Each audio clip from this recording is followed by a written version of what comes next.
Mr. Speaker, I am pleased to inform this Honourable House that the Expungement of Convictions Act 2020 was brought into operation yesterday, March 11, 2021. Mr. Speaker, the tactical and other measures are now in place to allow for the expungement of convictions. The Ministry of Legal Affairs and Constitutional Reform's team has worked collaboratively with the Department of Information Digital Technology for IDT, the Bermuda Police Service, and the Judicial Department to design and launch a user-friendly online application form platform for persons wishing to apply for an expungement order. The online application tool is launched today, March 12, 2021. Applicants are now able to begin the process of successfully making an application for an expungement order to erase historic criminal conviction records for the offense of simple possession of cannabis of 7 grams or less for offenses committed before December 20, 2017. Mr. Speaker, December 20, 2017 is the relevant date, as that was when the Misuse of Drugs Decriminalization of Cannabis Amendment Act 2017 became law, removing criminal sanctions for cannabis possession of 7 grams or less in Bermuda. By allowing expungement of criminal records prior to the decriminalization of 7 grams or less of cannabis, the government has ensured that persons formerly convicted are not excluded from the social justice reforms that are being instituted. This, therefore, is the latest development in our government's commitment to meaningful cannabis reform to stop an historical trend that has disproportionately impacted our Black male population. Mr. Speaker, in simple terms, the Expungement of Convictions Act 2020 allows anyone convicted of the relevant offense, as per the Act, of simple possession of 7 grams or less of cannabis to apply to the minister responsible for legal affairs to have that conviction expunged by order of the minister. Applicants must submit all of the prescribed information as set out in Section 6 of the Act as follows: the applicant's name, address, and date of birth, the applicant's name and address at the time of the conviction, details of the conviction, and any other information the minister requires. Additionally, Mr. Speaker, applicants can provide any other information they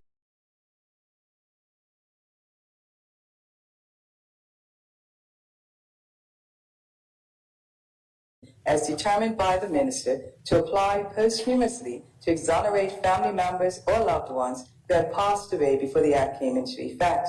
The Act also permits an appropriate person to apply on behalf of a person with physical or mental disabilities. Mr. Speaker, no effort has been spared to make applying for an expungement order as easy as possible for applicants and appropriate persons. To apply, one simply has to visit the Ministry of Legal Affairs and Constitutional Reform's webpage on the government portal www.gov.bn and follow the link to the online expungement application tool. Alternatively, the government portal homepage will display a quick link to the application tool. Persons can also use the search function on the government portal using the search term expungement application. Information about the application process has been helpfully outlined for the public in guidance notes, which are easily accessible on the government portal. Mr. Speaker, having an online application tool aligns with government's initiative to encourage e-government services. This reduces the burden on human resources, and the simplified administrative process reduces the need for personal contact. In-person contact continues to be discouraged as we take precautions during the current COVID-19 pandemic. Given the relative ease of doing so, prospective applicants are encouraged to apply online using the application tool and the associated guidance notes. As an alternative to the online tool, hard copy forms can be collected from the Ministry of Legal Affairs and Constitutional Reform headquarters on the 4th floor of Global House, 42 Church Street in Hamilton. Mr. Speaker, once a completed application is received by the ministry, it will be vetted to ensure all prescribed and relevant information has been provided. Applicants must also give authorization on their application to permit the ministry to liaise with the Bermuda Police Service and the Judicial Department to search their criminal records, repositories for the relevant conviction records and details of the associated offense. The ministry would like to advise members of the public that it may take up to 2 weeks for the criminal record-holding authorities to search and make the records available.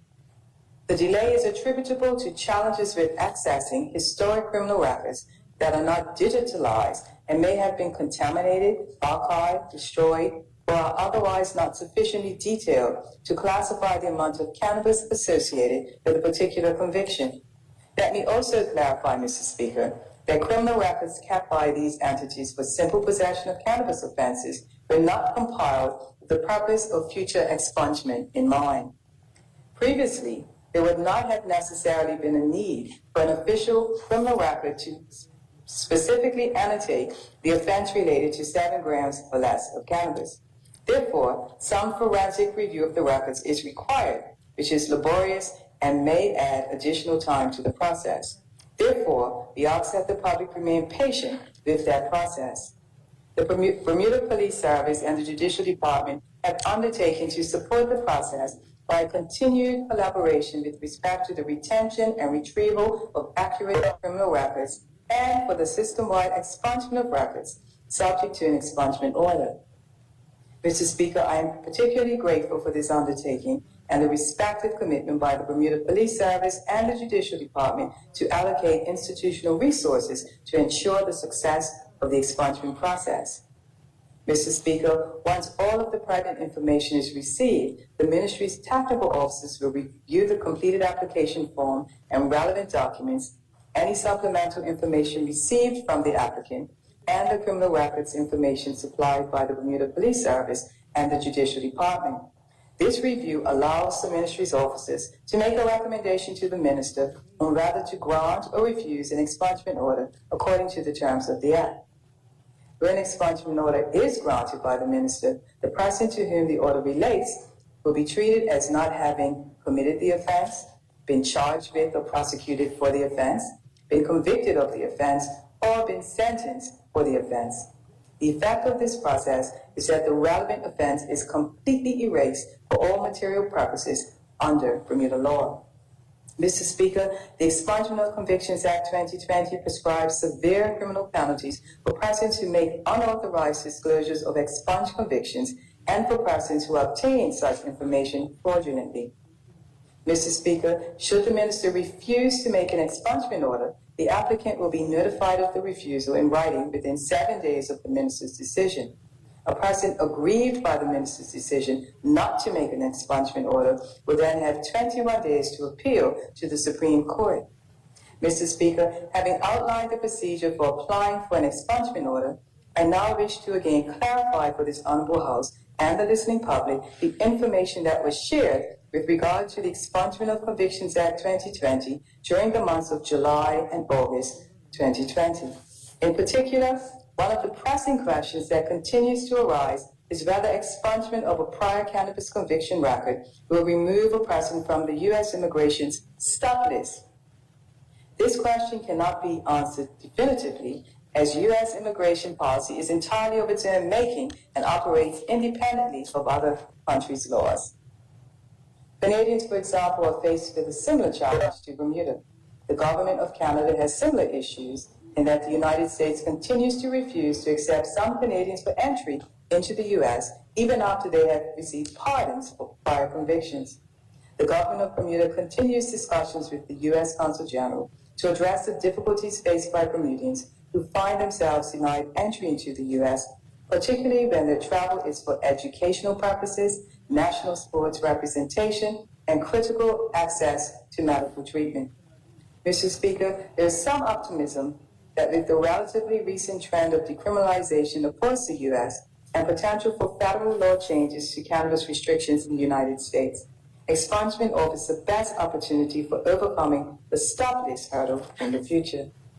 Mr. Speaker, where we can give assurances is by highlighting that once an expungement order is issued, local authorities will be prohibited from providing criminal conviction records for the expunged offense to any person or entity, locally or internationally. In other words, no new criminal record information for expunged offenses could be provided to U.S. immigration authorities after an expunged order is issued.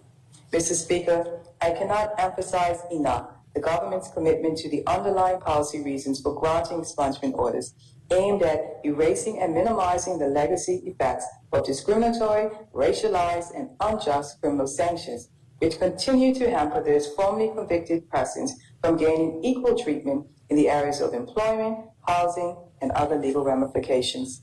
Mr. Speaker, by taking the steps to apply for an expungement order, we anticipate that affected persons will feel empowered with a sense of renewed dignity, hope, and promise for fuller participation in all facets of society. Additionally, we challenge entities and individuals to respect the right for these past convictions to be forgotten and to continue to interrogate and unlearn our previous biases, prejudices, and stigmas of persons formerly convicted of minor cannabis offenses to truly exemplify the restoration of justice and the grace of our shared humanity. Mr. Speaker, I'd like to take this time to thank the Ministry of Legal Affairs policy team, led by Livingston Wellebrand, my assistant, Permanent Secretary Gina Hurst-Maybury, my policy analyst, Jason Olivebridge, and the BPS and the Judicial Department for assisting with this process. Finally, Mr. Speaker, potential applicants are once again directed to the Ministry of Legal Affairs and Constitutional Reform webpage on the government's web portal to obtain the information necessary to apply for an expungement order. Thank you, Mr. Speaker.